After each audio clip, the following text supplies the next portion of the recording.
Кадамжайда стратегиялык алга кадам каналын салуу иши кызуу. Долбоор мамлекеттик жеке өнөктөштүктүн негизинде жүзөгө ашырылууда. Узундугу 30 чакырымды түзүп, туннель, асказоону кесүү сыяктуу оор жумуштарды камтыйт. Ушу тапта эң татаал тилкелердин биринде жумушчулар иштеп жатат. Bunun болжолдуу сметалык баасы 2 миллиардты түзөр. Ошондо 1 миллиард сомго 12 километр аралыктагы каналды оор жагын, алынын ичине 4 километр 700 тоннелди мамлекет тарап жасап берет. Биз асказоолуу тоолорду кесип өтүп 18 километр негизги магистралдык каналды курабыз. Чоң Алка Кара деген тообуз бар. Bunun бийиктиги 50 метр. Ошуну кесип толугу менен алып салышыбыз керек. Тоонун өзүнүн эле көлөмү 200 миң кубометр көлөмдү түзөт. Канал салынса 4200 гектар аянт өздөштүрүлөт. Анын 1000 гектары турак жай курууга, калганы иштетүү үчүн каражат кошкон шаар тургундарына бөлүнүп берилет. 3 куб суу алынып өтөт. Бул алга кадам долбоору болуп саналат.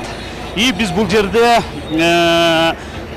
4000 гектардан ашык жерди өздөштүрөбүз. Ошол менен бирге элдерге жерлерди бөлүп берип туруп, ошол жерде азыркы күндө Кадамжай шаарында дагы адамдардын саны көбөйүп жатат. Биз жерлерди берип, ошол жерди өзгөртүп алсак, мына элдерге дагы бир канча пайдалуу болот. Каналды курууга Абиба Айтматованын үй бүлөсү да салым кошууда.